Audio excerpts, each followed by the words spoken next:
I believe we are live. Let's just go over to LinkedIn and Facebook, or LinkedIn and YouTube, and make sure. Always takes like 20, 30 seconds.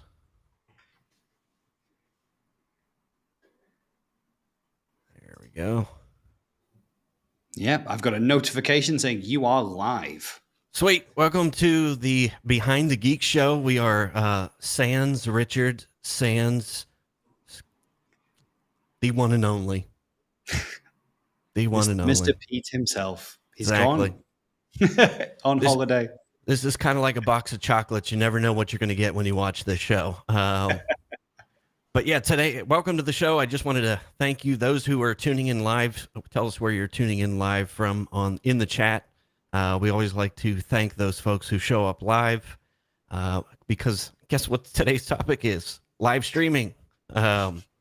So Scott, you and I are going to geek out for a bit on live streaming. But yeah, I figured, let me see if anybody's saying hi in the chat first. But yeah, we'll monitor that together since it's just the two of us today. So it sure is. I love this as well because I looked at it and went, oh, there's only going to be two of us because Pete, we knew, was on holiday and Richard has just had to drop out last minute. And we were like, well, so we run the show with the two of us. I'm like, well, I think we know a bit about live streaming. I mean, you've live streamed every week for at least 2 years now, I think it is. Almost every week, but yeah, it's been crazy. So we'll say hi to a couple people that have showed up. We got Louisa.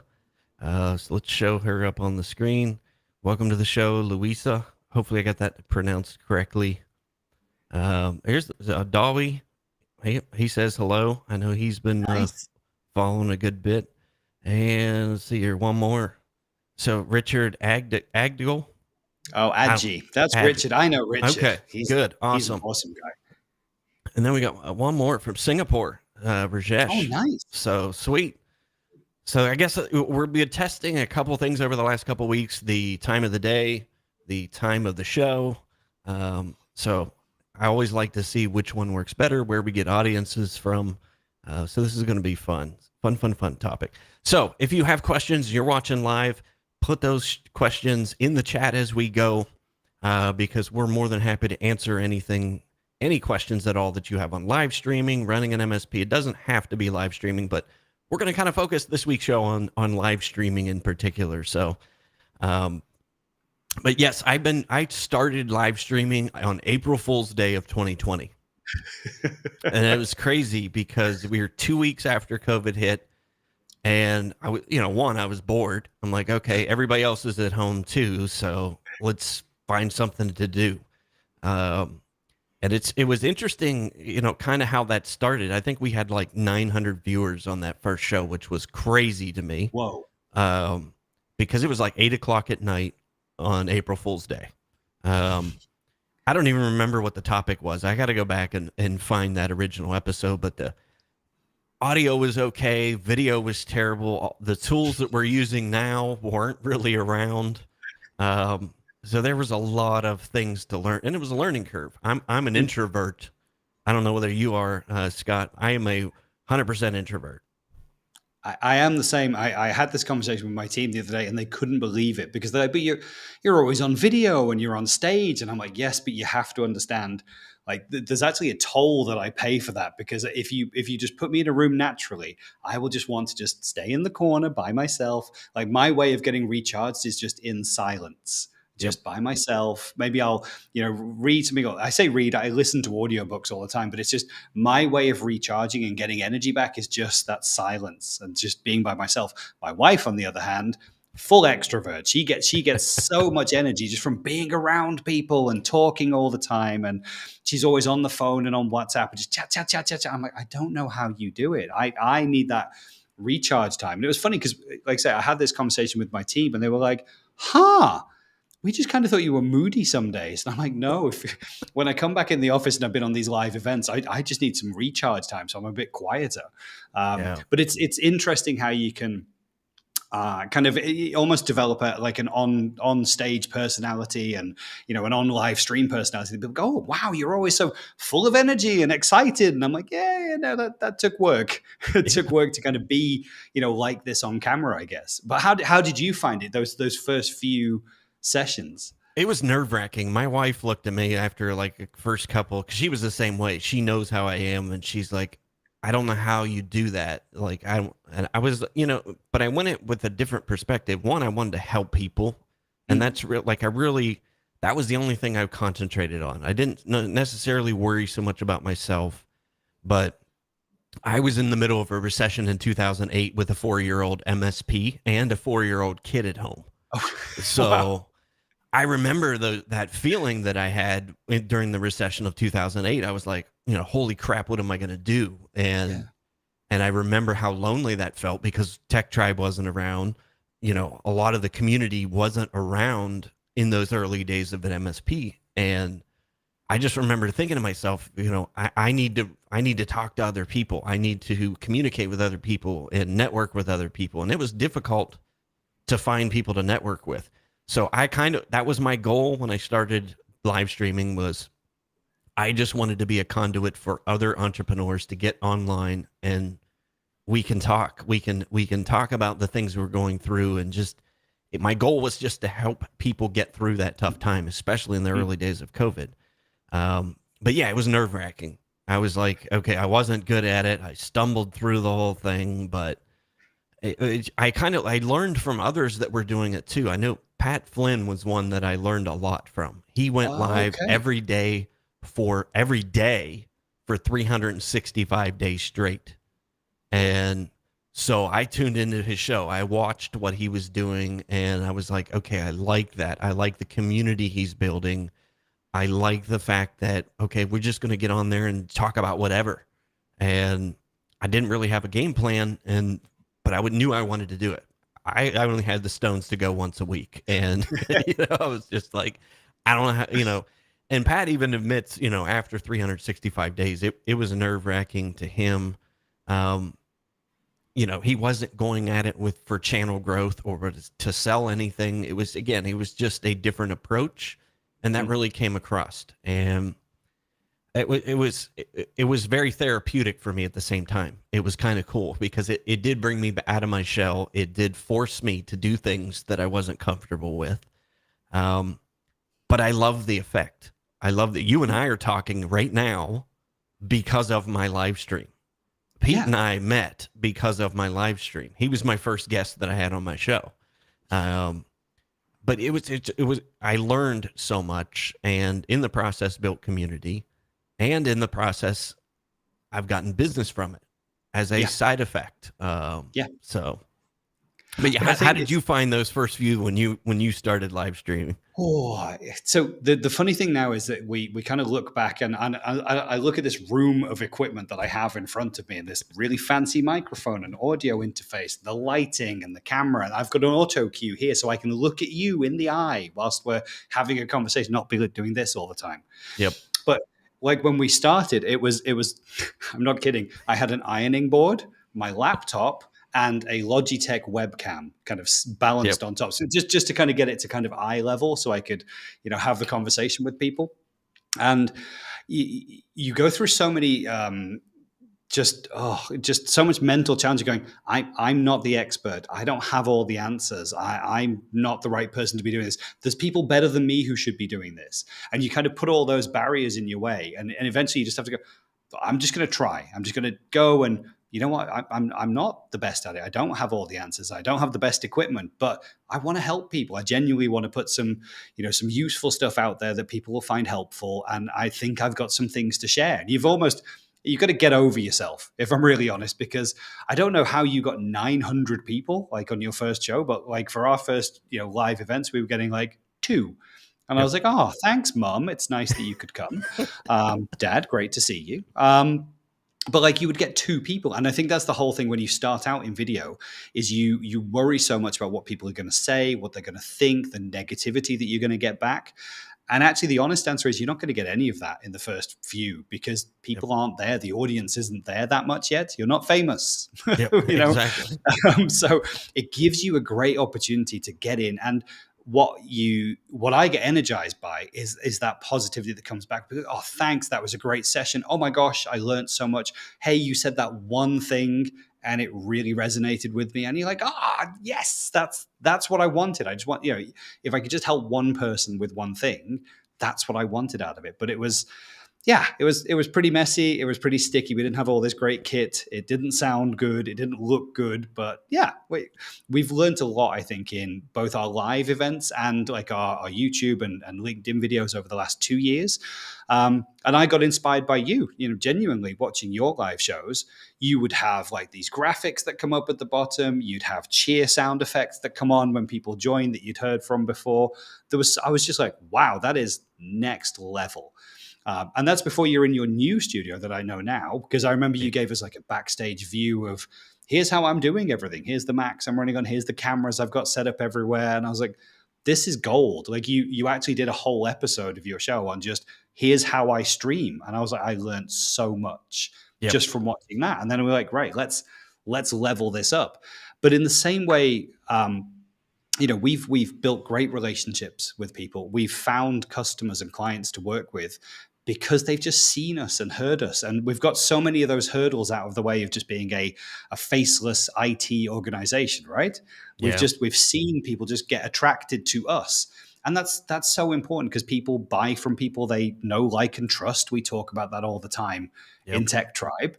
But it just gives you the opportunity to be in front of people. And then, like, we've even had people say, "Oh, it's odd to get on a Teams call with you because I've just watched your video for 2 hours." Like, oh, okay, I hear you in the car. Oh, cool. Okay, on a podcast or something.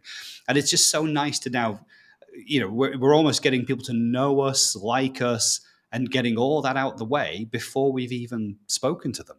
Yeah, that's an awesome point. Louisa agreed with you too about that personal connection that you make with people. And it is amazing. It's amazing. Like my second show in, I don't even remember exactly what I said, but like I got 2 or 3 direct messages after the show was over.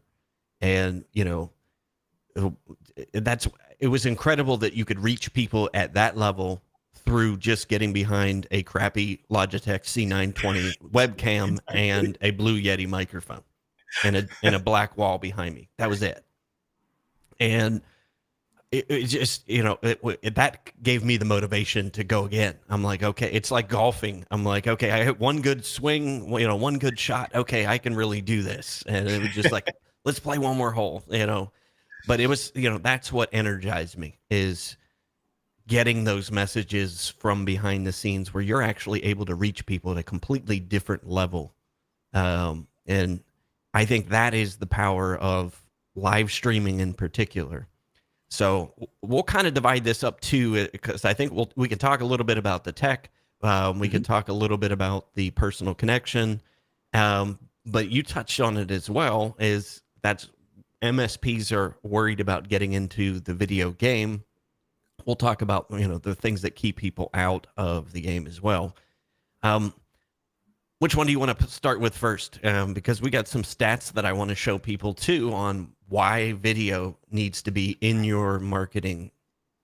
So I would probably like to start with like barriers, why people don't want to do this, because I think when we go through those statistics, you're going to look and go, okay, I keep putting these barriers in the way, but look at the opportunity. So I think let's look at those stats and let's talk about some of the common reasons why people, keep themselves out of this.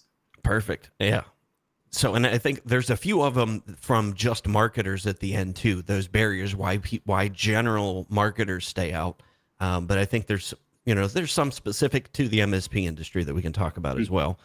But yeah, I'm going to post this in the chat real quick before I get going too far, so that people can follow along. If you're wondering where we're posting this out to, I just posted that out. Let's see here.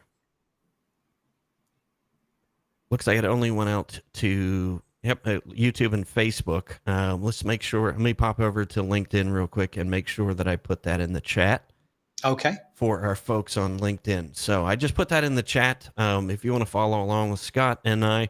But I want to go through and talk about some of these stats first.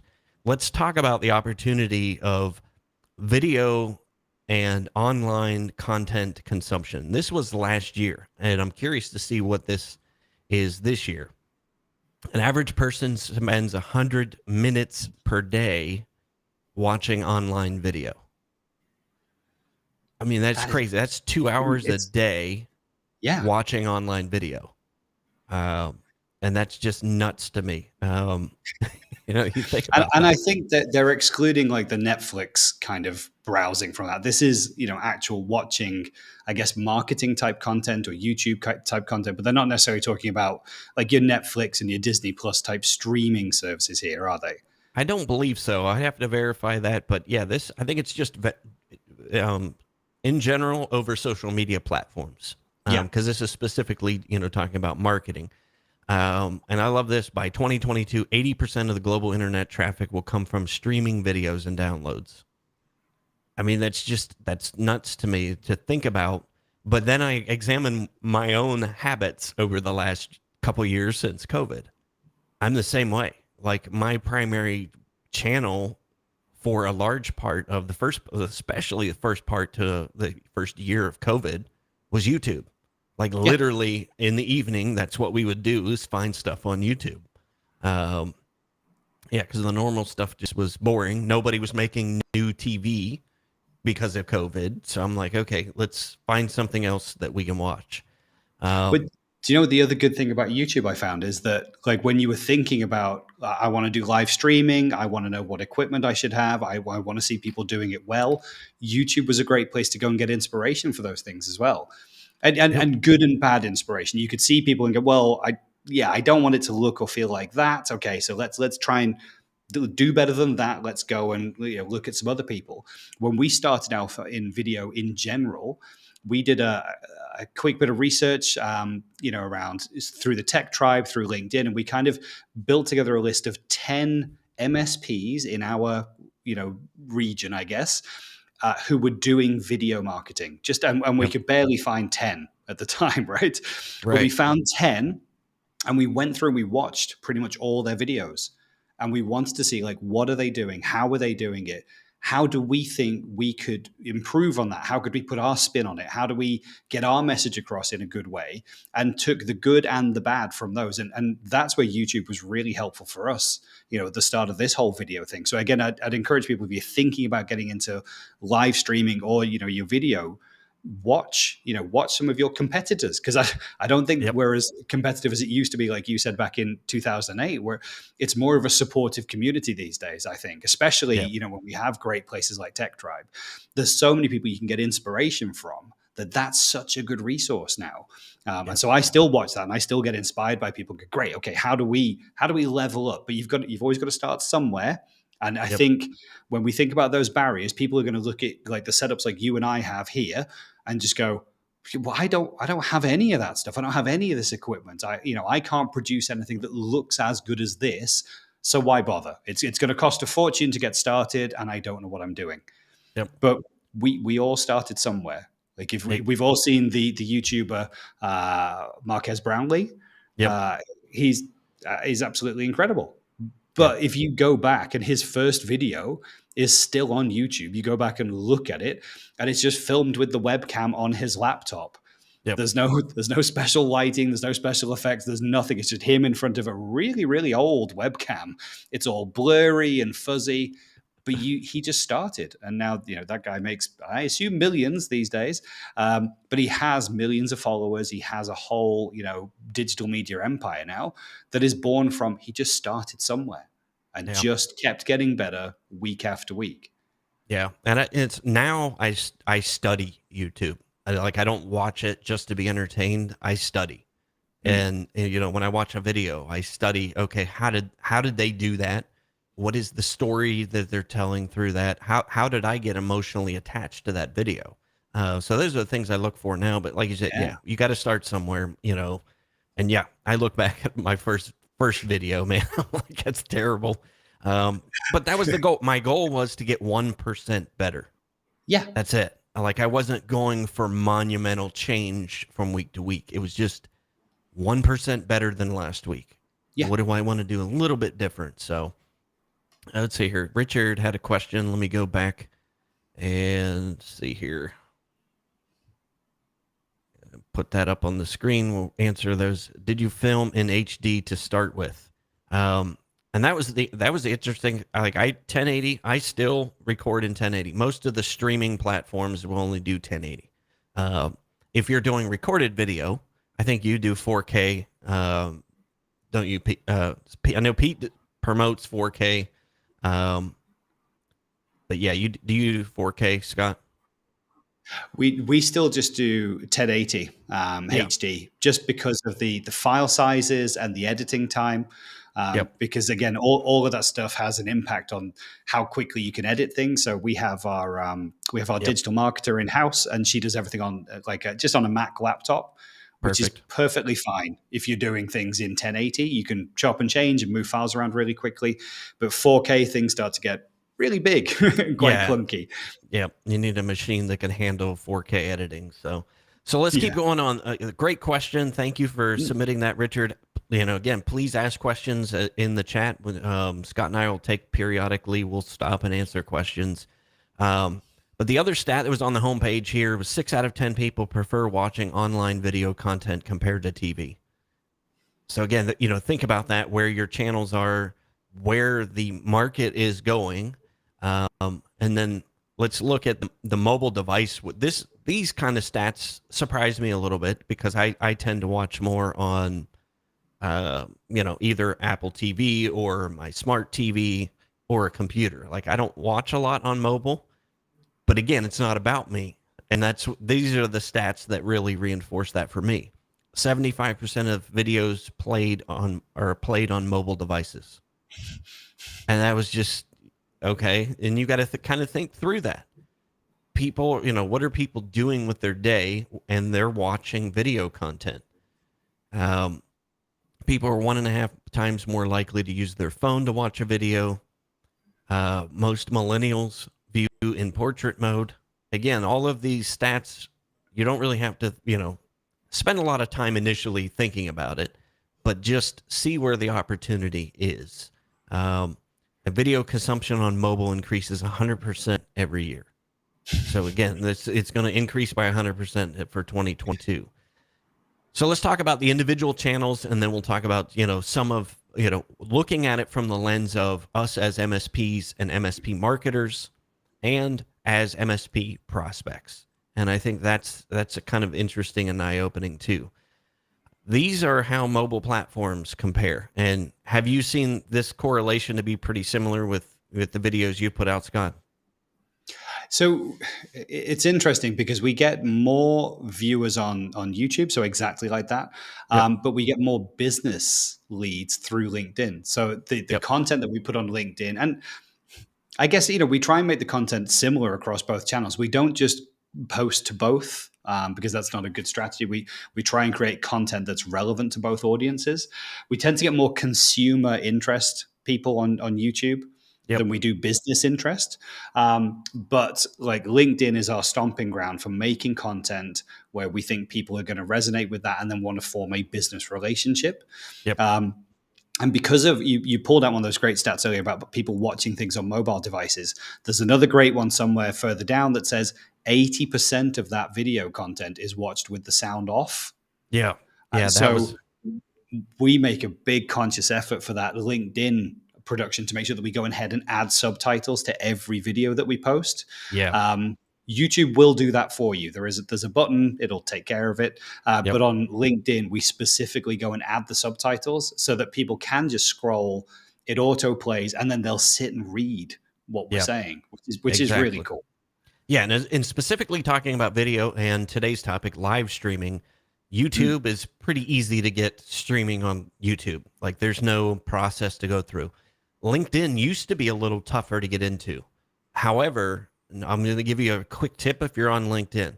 One of the changes that they made recently is enabling creator mode. And I know there's been a lot of confusion about what creator mode is. So go to your LinkedIn profile and turn on creator mode. Usually within a day or so, you will automatically get approved for LinkedIn Live. So you'll be able to start streaming on LinkedIn. I know I applied like 3 times before I was finally approved way back in 2019. Then I didn't do anything with it. It was almost a year, but it's easier to stream on LinkedIn now. So again, power tip for the day. But if I were to concentrate on 2 platforms as an MSP, I'm with you. YouTube and LinkedIn. I stream to Facebook, but I don't receive a lot of comments.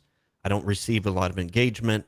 I mainly concentrate on LinkedIn, and I've kind of gone the opposite of what you've done. I've started on LinkedIn, and then I'm just slowly focusing over to YouTube now this year, trying to do more over there. But yes, most of my business still comes every single month from LinkedIn. So I figure we'll hover in on talk about those 2 channels specifically.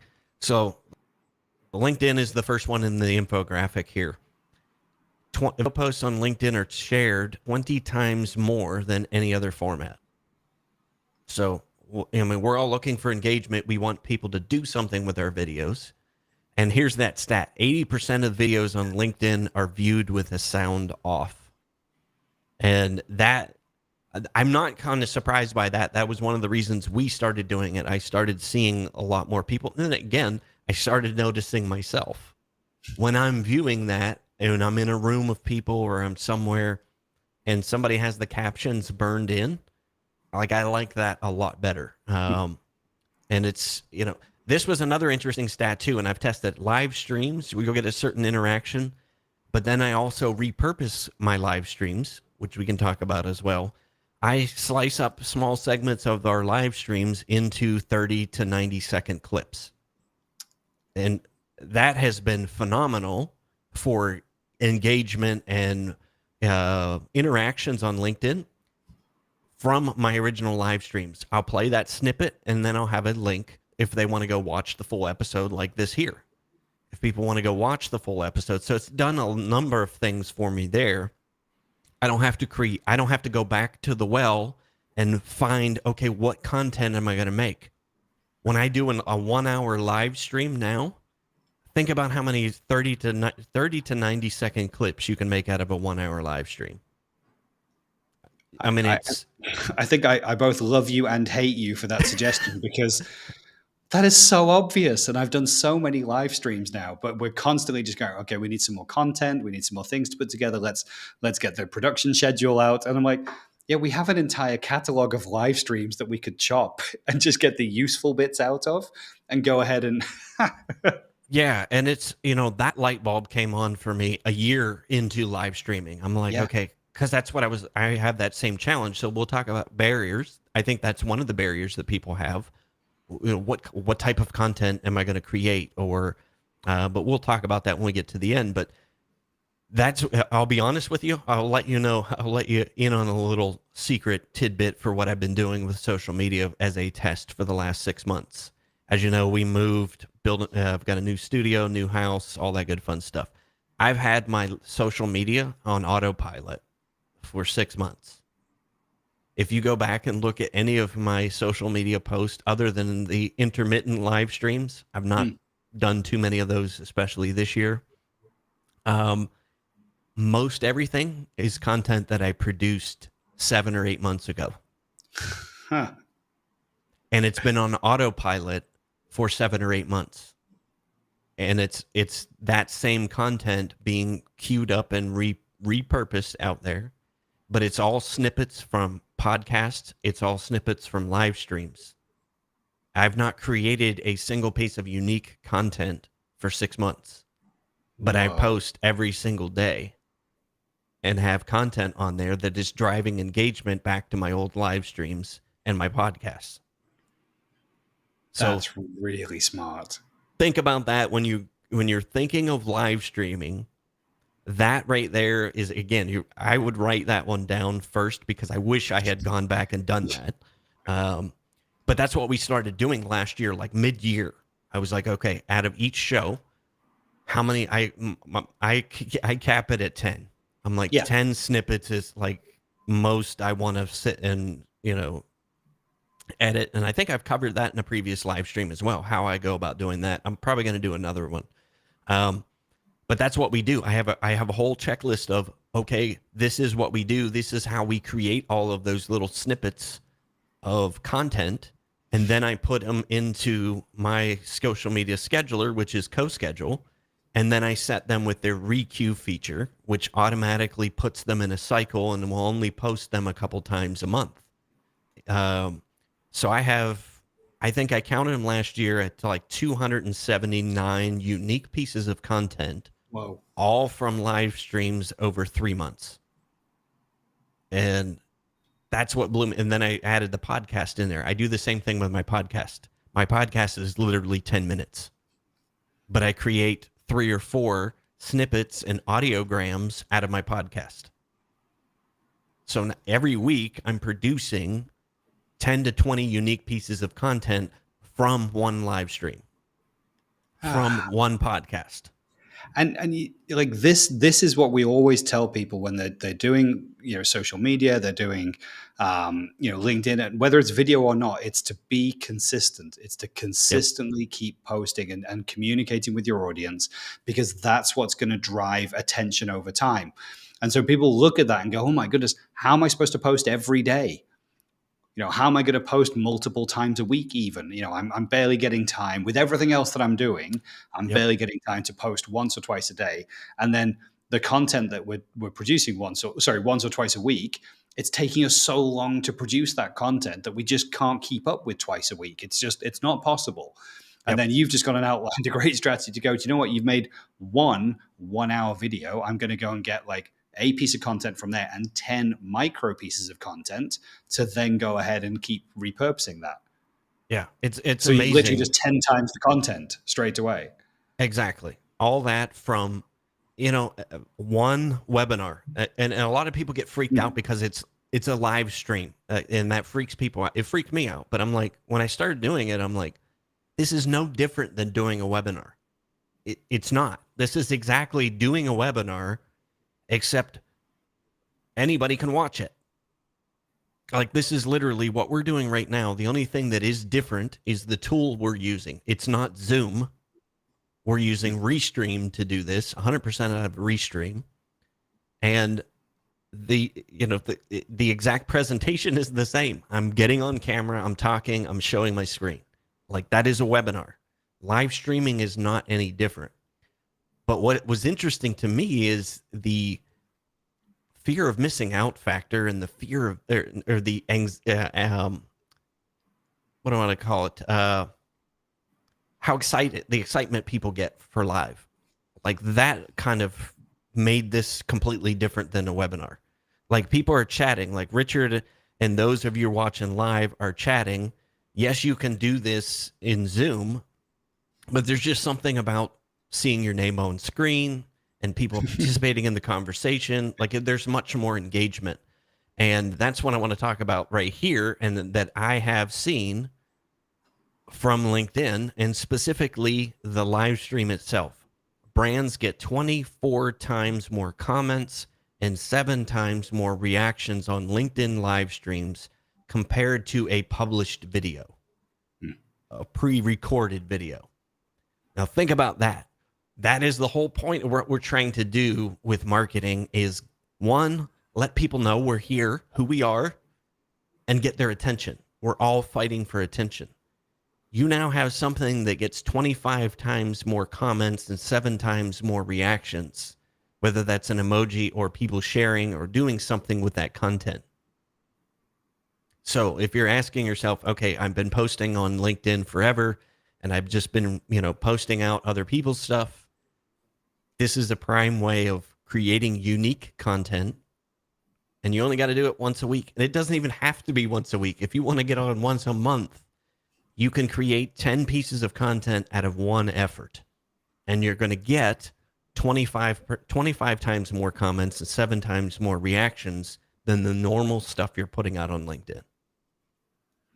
And I think the thing that for people to get their heads around here as well is like when we think about putting a piece of video content out on LinkedIn, it's generally something that's agonized over and it's post produced and it looks as beautiful as they can make it. And there's probably some stock footage and soundtrack and all of that. They think, well, maybe I can do that in house, or maybe I have to get someone to make that video for me because we can't make videos. And so Yep. it just becomes this huge hurdle. But live, I mean, all right, we have some nice lighting and cameras and things like that, fine. But we didn't start this way. But live is just this opportunity to get in front of people and be real. We're not watching, something that's scripted or post-produced to death or using stock footage anywhere. This and there's no sales. Like we don't Yep. sell live streaming. There's no sales message here. This is just about giving value and hopefully helping some people with their ideas. But there's so much authenticity to this. That's what I really like about lives. Yep. There's nowhere to hide. Like if I fluff up or I say the wrong thing or whatever it is, there's no redos. There's no second cut or any of that kind of thing. We're here and we're live, and people get to see you for who you are. They hear you for who you are, and that's why I think the comments are more genuine, the reactions are more genuine, and people are more interested to watch this than something that they know has been kind of edited to death to make it look like a really good video. And I know I'm kind of trampling on my own YouTube channel because that's where we agonize over the content, right? Right. But that takes so long to produce versus like you and I are going to sit here for an hour and produce some content that's really useful for people. And there's no planning that's gone into this. We've exchanged some WhatsApps, but we both know this subject and we're going to jump on. We've got some great stats here that we can chat about. And there's something about just this whole format that is really attractive to people and really exciting for people, like you say. Yeah, and that's what was so unique with it too. Think about live television. How many gaffes have you ever seen on live television? Do people stop watching the live television if there's Saturday Night Live is a prime example. They are live every Saturday night, and I love it best when like they laugh during a bit, but that allows you to really see the reality of it. But it also, people are much more accepting to live streams not having to be perfect. And I think that it makes it easier to me. That lowered the barrier to entry for me. Nobody is expecting perfection. This is not going to be a Peter McKinnon video from YouTube. You know what I mean? It's just, this is going to be who I am, talking about a subject I know, trying to help people. That's it. That's my agenda. But yeah, that's perfect for that. Ray Orsini says, love doing live streams. Chat interaction makes the content so much better. Exactly. And thank you for tuning in, Ray. I know he's very well liked in the MSP industry. I don't know that I've met Ray in person, but I think we've bounced around the MSP circles for years. But that's what's awesome, is connecting people too. And Scott, I'm going to ask you a quick question. I know we didn't talk about this one beforehand. How many times have you said, if I can just get in front of enough people, I can sell them something with your MSP services? Yeah, absolutely. We say that like our number one challenge for generating new leads and new sales is getting our message in front of people. That's our number one challenge. If we, exactly as you said, if we could get in front of people and tell them what we do, we would win more business. Yep. And that's why we do live streams. And again, to be really super clear for the audience, we don't go on the live streams to sell anything. We don't go on the live stream and say, hey, here's what we do, here's what we sell, here's how we can help your business. We don't do any of that. Yep. It's surprising how little relevant some of the things we talk about have got to do with what we actually do as a business.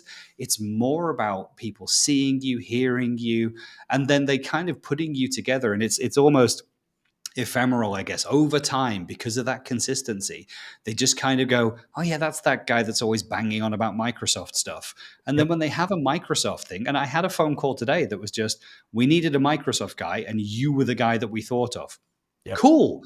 That's how this works, because we're just consistently out there. We're not selling, but we are getting in front of people and we're showing them who we are. And especially on the lives, it really is like as true as it can be. And whenever I do like the interviews or podcasts or any of that kind of stuff, I'm always like super candid about like how the business is doing, where we're going, what we're good at, what we're not good at. And I think people can be really, worried about, showing weakness, showing that they're not the best at some things, showing that vulnerability. But I would say genuinely, we know when we're being sold to, and we know Yep. when people are just telling us a story and putting a lot of spin on things and making it sound perfect, and our spider sense is tingling. We're like, Yeah. there's something about this I don't like. But when you just see people being really authentic and vulnerable and open, you're like, yeah, I get it. If I have a project that looks like this, these are the guys. If I have a project that looks like those, that's probably not them. But maybe they know someone because look how well connected they are. And that's genuinely how this is working for us. Yeah. And that's what I loved, in the early days. I've been on LinkedIn since 2006. Like I was an early adopter with a lot of those technologies just to figure out how to use it. But that's what came about is exactly what you've alluded to prior a little bit ago was when I actually did get in front of people, the conversation was so much different because they feel like I already know you and I already know I want to do business with you. That's why you're here. And there was no sales involved. I was like, okay, ding, ding, ding, ding. I was like, that is the ticket. Because I didn't have to go in there and tell them how great I was. I didn't have to tell them what we did. They knew what we did. They knew how great I was. They knew they were comfortable and know, like, and trusted me before I ever walked in the door. And we did a lot of live in-person events. So that's what I started doing those. Now you've got the barrier to entry to be able to do it behind a camera, and it's so much more accepted now than ever before. And these stats prove it. Doing a live stream is so much easier than an in-person event. But that whole point is I'm going to make my own buzz. I'm not going to sit back, put up a website and wait for people to find me. I need to be out there so that I can be found. And, I did what everybody else did. I worried about SEO and a web page and doing all this and then sit behind the desk and wait for the phone to ring. It's not ever going to happen. But when I started doing the live events and started educating people, and I was like, this is so much easier. I love this sitting behind a screen. I'm like, I could do this all day long. And that's what I was like, I wish I would have had that. We had webinars, we had all that when I ran my MSP 10 years ago, but we didn't have live streaming. Like the tools to use now are so much easier than they were 2 years ago when I started doing this. But the effect is the same. So I think, if you're stumbling and things are holding you back from live streaming, and marketing, like this to me is the easiest form of marketing. I'll be honest with you. I said it myself a million times as an MSP. If I could just get in front of enough people, I know that I could close business.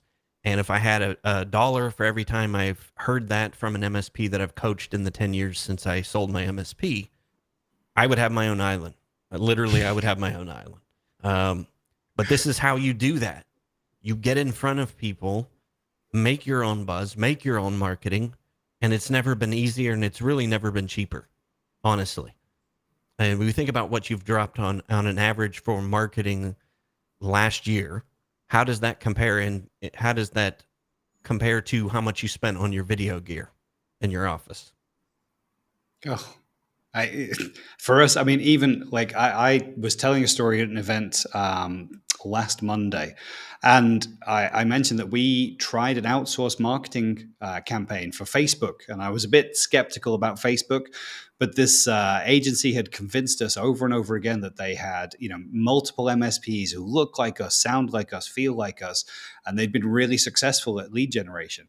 And we spent £20,000 on just an outsourced marketing campaign for Facebook, which completely stank. The content didn't sound like us. It didn't look like us. It didn't feel like us. It was so horrible. It felt grubby. It was like, oh, here are 11 apps on your Android phone that you need to uninstall right now because they're spying on you. And I was like, we don't even do Android phones or apps. We don't care about any of those things. And it was almost BuzzFeedy, 11 apps you need to remove now. You won't believe number 7. And I was like, oh, really? And it was like, we spent £20,000 on that. Now, As I fast forward a year after that, we're quite lucky here in the UK in that we have an apprentice program that's backed by the government. So it means we can bring in apprentices and they get all kinds of training and education. So we brought in a digital marketing apprentice. Okay. So we had a whole full-time person for over a year and a half almost. And we bought all of this equipment. So cameras, lighting, sound gear, mixing, software, Apple Macs, everything.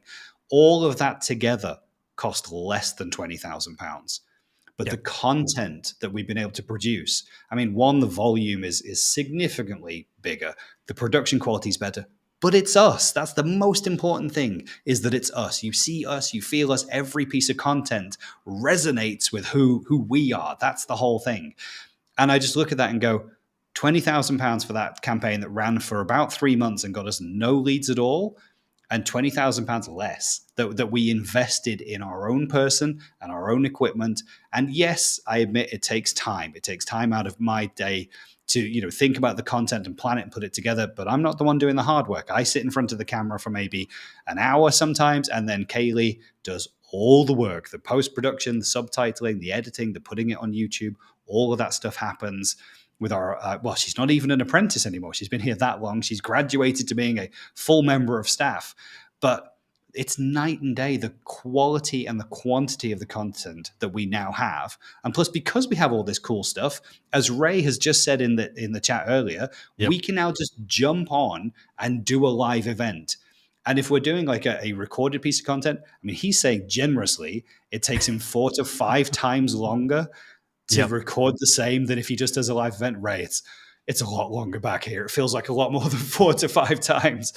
But when we do live, we just jump on and do a live. And I tell you what, Kaylee's in there right now relaxing because she won't have to do any of this stuff. It's just me and a camera. And it's so nice this way. And this way, again, I think it's great for people who are thinking about getting into video and finding their audience.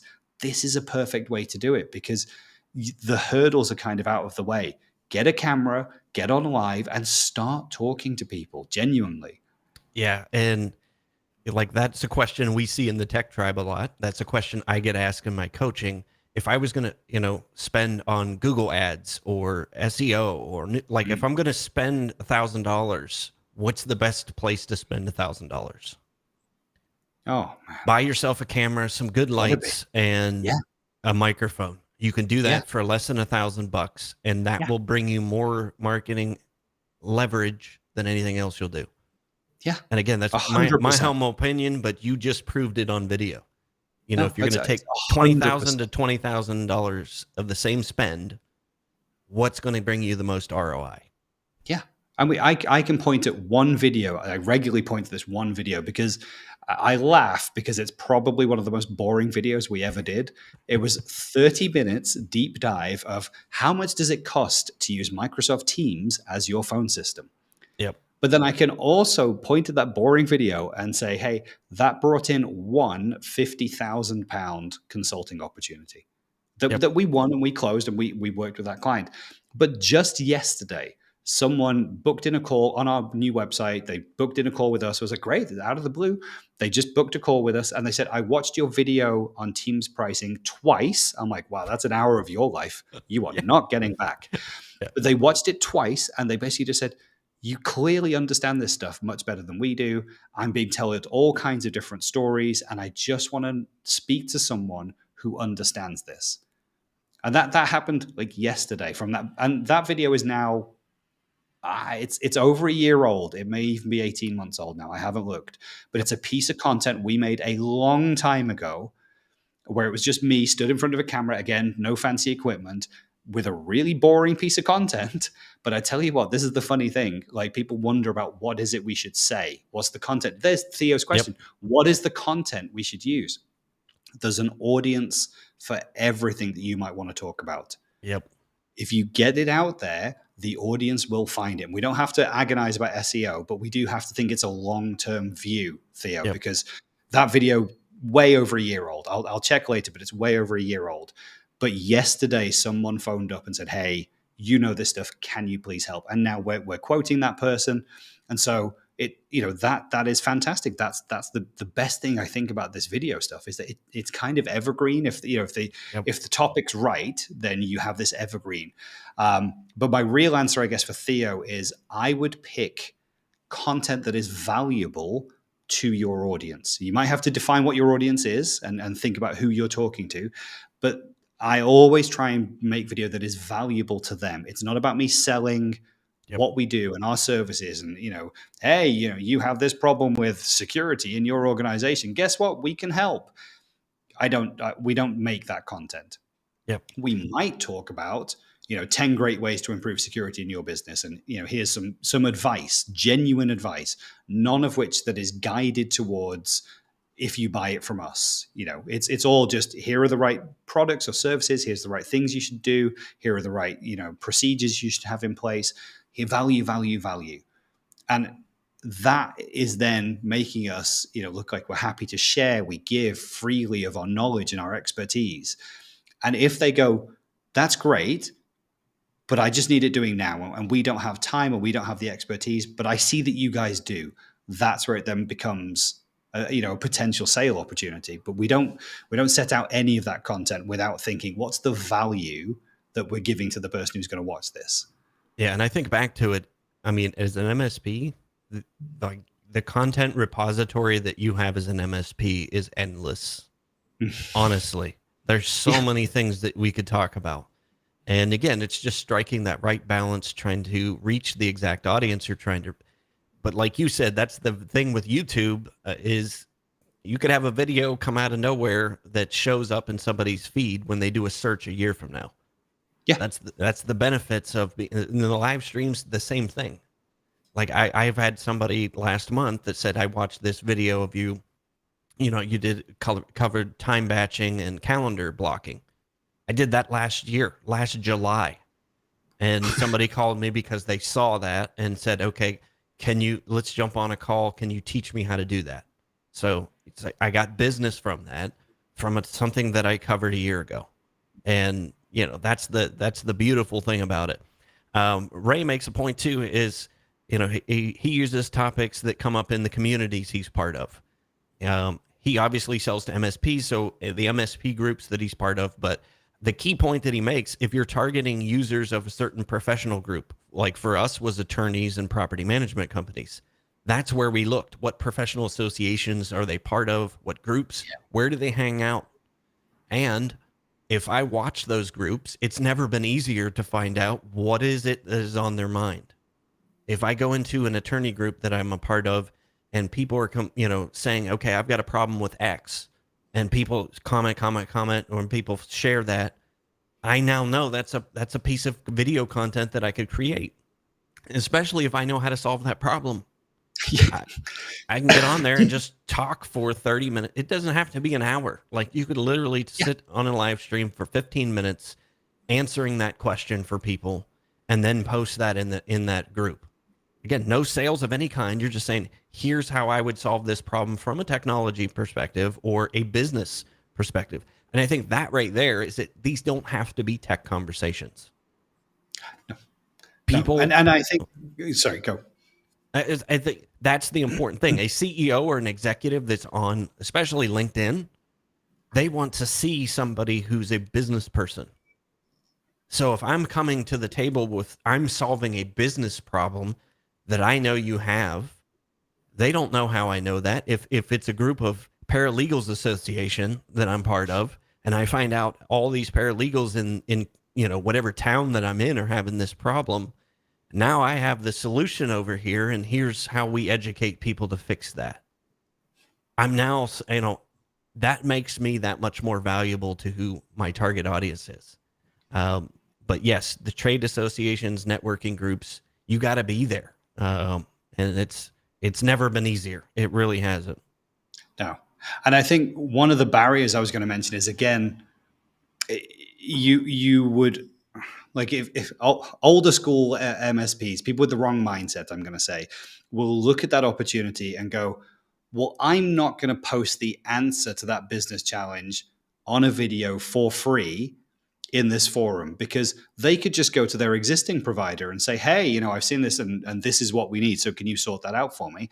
And that's not going to generate any leads for me. Yep. And I'm like, yes, that may happen. Yep. But what also may happen is that you may create an audience in that pocket of people. And if you're consistently in those forums saying, hey, I think we have a suggestion for that. Hey, you know, here's an answer that could work for your business on this. If you're consistently there and seen, the people who are there, whether they've got a current provider or not, are slowly going to see you as the expert in that area. And then they're going to start asking you specific questions. And then they're going to want to get in touch with you, because every time that someone posts a challenge, you've got a great answer potentially. And you're posting it in there with no expectation of that turning into business for you. Yep. And I think that's the key thing. That the hardest thing to prove, I think, sometimes with video is ROI. Yep. Like, how much do we put in? How much time and effort do we put in? And how much do we get out? And it can be really challenging to say, well, you know, let me tie this video campaign like we used to do with, well, you still do with print materials and, you know, with discount codes. And I can track all of those. Nigel Moore he tracks everything to a fantastic degree. You can't really do that with video. It's so hard, because you put out this content and maybe a year later somebody phones up and says, hey, I watched a video. It's so difficult, but you have to kind of take that out of your mindset. It's going to be really difficult to put an ROI value on it. But what I would genuinely and always say is, please don't be stingy with your content. Don't hold back, share, give freely, because that is going to make people trust you, like you, feel like they're coming to know you. And that's where business relationships are formed.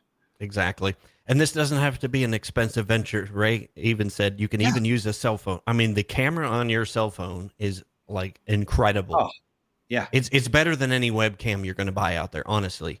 Like, there's no way you're going to get this look right here with the C920 webcam. I tried for 8 months. I tried lights. I tried settings. I tried all kinds of stuff. But then it's funny, because the first interview that I did with Pete, I actually literally had my cell phone clipped to the top of my monitor when we did that interview. And I had it wired into OBS as a video camera source. Yeah. So, and again, that was 2 years ago. There are so many more apps that allow you to turn your phone into a webcam that it is crazy. And it's 10 times better than any of the webcams you're actually going to buy on the market. So barriers to entry, that's one of them. You don't have it. Go buy some lights. I think the light sets that I have were like less than $200. And you know, if you can't do that yet, you know, for budget reasons, one of the other great tips that I've seen, and I think this was a HubSpot article years ago that kind of introduced me to this, is stand in front of a window. So have the window, you know, shining on you. So the camera is there. So I've got a big window right over there, and I would just face this way with the camera. So the natural light is shining on me really nicely. I'm well lit, and the camera is going to love that. So again, you don't even need lighting to start. Like $20 tripod, your smartphone, and away you go. That's why I don't know if it was huge in the US like it was here, but we would so often see people just creating content in their car. So they would just sit in their car with their smartphone, and they would just talk at the camera for like 10 or 20 seconds and then post it to LinkedIn. Because again, the lighting's great. It's beaming in through a front window. You're surrounded by windows. You have your smartphone with a great camera. The audio's good because you're in a closed space and you're really close to the camera. So everything just works. It just works as a great piece of content. Yeah. And so Theo said, so it's safe to say that video content has legs. Yes. I just checked the, should I replace my phone system with Microsoft Teams? 1 year ago, we posted it. It's had 8,000 views. Now, I don't mind that it's had 8,000 views. I'm looking at the one next to it that's had 75,000 views on backup, a Windows 10 hard drive, 8,000 views. But I can point at the amount of cash that has generated in terms of real business, you know, for us. Yeah, and it's nuts. So Theo, thanks you for showing up. Those of you who happen to be watching this after the fact, thanks you for popping in. And Ray said, yep, same thing. Big window in front of you or to the side of you, never behind unless you want to be in witness protection. That does the reverse of what you think it would do. If you want to be in witness protection program, put the light behind you. So, but yeah, I mean, there's there's so many things. I'm going to pop this back up, the screen share, and we'll just talk about, again, the consumer side of things, our prospect side of things. We've talked about the benefits. This is actually, again, studies that are being done. 64% of consumers purchase a product after watching social videos created by brands. 45% of consumers want to see more live videos from brands on their social media. So half of the people that are out there looking for your services probably want you to create more live content. Because like you said, there's a number of benefits, the authenticity of it, the ease of getting it done. 80% of video marketers say video has directly helped increase sales. Yeah. Video marketers get 66% more qualified leads per year. What's the number one problem MSPs have? Getting more leads. Okay. So I'm telling, that helps you solve that problem. Creating the buzz, getting the content out there, being visible, and video helps you close more sales. 66% more qualified leads per year. I should point out that we don't have a sales team. Yeah. We don't have any sales motion other than video. It's our only sales motion. Yep. And so I would like to say that we're running a successful MSP that is growing year on year, but we don't have any other sales motions. There's no other way people find us other than referrals and if they saw our video content. So when we say, does video work and does live streaming work? I would like to say our business is proof of that. That's the only way we get leads. Yeah. And right here, again, proof in data. Nigel, it loves data, loves metrics, just like me. Yes. Yep. Businesses and organizations that create more than 51 videos in a year grew from 13% in 2019 to 46% in 2020 in a pandemic. That's only going to increase as the acceptance is there for video. So I know we're over the hour already, and I know you and I could probably talk for hours and hours and hours about this subject. So let's talk about, again, some of the barriers to entry. This one is particularly for just overall marketers, but I think we can tie this into MSPs as well. 13% of marketers who don't currently use video say it's because of a lack of time. Mm. Okay, so we talked about that. Recorded content, polished content takes longer. Ray's attested to that. You've attested to that. I can attest to that. And live streaming takes maybe a couple hours of prep time. But as you and I said, right, we didn't do very much prep. I found this article and said, okay, great. This is what we're going to talk about today. And we could probably talk for another 2 hours about stuff that's in that one infographic. Absolutely. But so it works. So if you're worried about having the time to do it, if you can do a webinar once a week or every couple weeks, you can do live streaming. Start with a goal, maybe one per month. Do one live stream per month. It's a webinar. That's it. It's not any different than doing a webinar. You're going to create a PowerPoint slide deck just like we're doing. This is just a PNG file. You could sit and put this up on your screen and talk about this infographic. And how many infographics do you probably get your hands on right now, Scott, as an MSP? Oh, there's so many. And even, every data sheet for every product or every service vendor that we use, they all have infographics. There's so much content there. If we look at, I just saw a great one about, why people don't back up Office 365. I'm like, cool, people need to know more about this. There's some nice infographics. Let's just have a talk about it. That's it. And you can, and I run a show by myself. I have guests on every now and again. But this is what I do. I pick a topic and just create a few slides on it and just sit and talk. That's it. Yeah. I want to add value to people's life. I've got viewers. I get business. It works. So time-wise, for me, it's worth that hour investment of one, sitting and doing this, and maybe an hour worth of prep per week. So 2 hours a week. I now have a 1 hour video that goes on LinkedIn, YouTube, and Facebook. And afterwards, it probably is going to take me an hour and a half to 2 hours between myself and an admin to slice this content up into 10 reusable segments of 30 to 90 seconds. That's it. So for 3 to 4 hours, maybe, Yeah. I now have 11 pieces of content, unique content that is mine, that I can now put into my evergreen content pool and just keep reposting that. Those posts will go out for months. And you So can look at that and go, you're now doing, one piece of content every 2 or 3 days. I mean, yeah, are the audience doing that today? Because if not, we've just found a great way to do every 2 or 3 days. You now have a fresh piece of content that's coming out. it's awesome. I mean, it doesn't get any better. So time, I know we're all stretched for time, but it does not have to take hours and hours and hours. So I think we can take time out of out of the equation. I think Yeah. we all can find 3 hours a week to do one of these, or 3 hours a month. 3 hours a month, even. Yeah. Just start. Yeah. We can find. So second one is cost. 20% of marketers who don't currently use video say is because it's too expensive. Ray already gave us a great tip. We Yeah. are all walking around with very high definition 4K cameras in our pockets. Go on Amazon, grab yourself a tripod, sit in front of a window, do a live stream. Super easy. You can live stream from your mobile device, by the way, too. So Yeah. You can live stream directly to LinkedIn from your mobile device. It's super easy. so that cost, I think that's a minimal thing.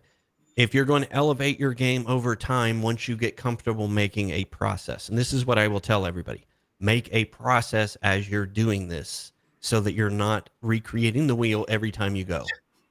And that's what we did. Is I created, okay, this, turn this off, all of those checklist things. I created that so that every time I turned on the camera, it was much easier. Like right Yeah. now, I literally don't have to set anything up except for unplug one light, unplug two lights because they're battery operated, and turn them on. That's literally everything else is done with Alexa. Yeah, and she just came on. Like literally, I say start recording, my video lights come on, and it actually moves stuff around on my screen, by the way, too. So you can get super nerd out with doing this, but it doesn't have to be hard. So cost, I think that can come off the table. You can buy lights, tripod, you can get stuff super cheap to get started on Amazon. Yeah. Effort is the other one. 17% of marketers who don't currently use video say it's because they don't know where to start. I think that is a challenge, and I think that's why we did this live stream here. Again, if you want further help doing live stream, reach out to Scott, reach out to myself. I'm more than happy to help. This may be a topic that we put in the tribe, I think, because your video testimonial by itself of what an average $20,000 spend versus investing heavily in process systems and gear for doing this has already paid for itself. Yeah. So Yeah, totally. We use that case study all the time. We talk about that one video that we made, with all the gear that we have, and that one person that we hired, a full-time person, and look what it's brought in. And I say, like, another opportunity came in yesterday because of that same video. Yep. But I think that third point down is really important because people not knowing where to start. The answer is just start. Yep. Because you will learn so much by doing. Pete and I have been on a YouTube video training course, the Yep. Ali Abdal YouTube training course. I don't know if you've seen it, Andrew. I have. That's on my to-do list. I want in on that. It's so Yep. good. But we see so many people. There are hundreds of people who sign up for this course, right? And they say every single week, do not attend this course for the 6 or 8 weeks and then make your first video. Don't do that. Yep. And they have to have a special intervention 4 weeks in because they keep saying to people, you haven't made a video yet. You haven't produced one video. So we can't give you the feedback. You're not learning the lessons. You can't watch all this, do the course, and then come out the back and be the best YouTube video maker ever. It is not possible. You have to start. You have to make the first one. You have to make all the screw ups. You have to learn all the lessons. Oh, this plugs into there. This turned off after 20 minutes. You need to learn all these things because then number 2 is going to be better. Number 3, even better. And incrementally over time, you just get better at this stuff. And I would genuinely say we're 2 years into this journey. We're not there, but we're getting incrementally better every time. And that's the beauty of it. And that's, you get the great feedback and you're like, cool, we did something amazing this week on the live stream. People learn things, like some of the comments come in, thanks so much. Oh, I love this, learned so much value. Great. That's why we do these. But you have to start. No one's going to be watching. Your equipment might be garbage. You don't know what to say, but you'll get better every week. And then if you consistently do it one a month, even if you only do 12, and you chop it up into 10 bits of extra content, you have 120 pieces of content out already. Leads will start to flow in because people are seeing you, knowing you, liking you, trusting you. But also, you've made 12 videos. And now you know how to make 12 more videos even better than you made the first 12. Yeah. Yeah. You learn by doing. That's exactly what I did. I learned by doing, learned the tools. And that's the thing that I think that makes MSPs unique. We all know how to figure out how to use tools. We love tools. We love gadgets, and I think that's what makes it that much easier for MSPs. We love the tech anyway, and a lot of people get hung up on that tech before they get started. So don't get hung up on the tech. Put your fear aside. That has to be it. Put your fear aside. I think that's the other one that MSPs have is fear. So, all right, man. Yeah. We went, like I said, we could talk for hours. I know you got things to do and get about your evening. And it's evening time for you. Oh, after it's 5 o'clock for you, isn't it? It's 5 o'clock. Here on the East Coast. So those of you who hung out live with us today, thank you so much. If you're watching this on a replay, put your comments in there. We'll make sure that we reply to those. If you have questions or if you want help, reach out to Scott or myself. If you'd like to see us do more training on this, please put that in the comments too, because if this is something that is valuable to the industry, I'm more than happy to throw my hat in and help people. That's what I'm all about. So, all right. We will see you folks all next week. Thanks again, Scott, for hanging out with me today. Figured it's been awesome. Just the two of us. I don't know if we need the other guys. All right, guys. We'll see you hopefully next week. And then we'll pick out a topic for next week as well. I'm not sure what that's going to be. If you guys have ideas for a topic you want us to cover, put those in the comments as well. Yeah. So, all right. Vaya con Dios.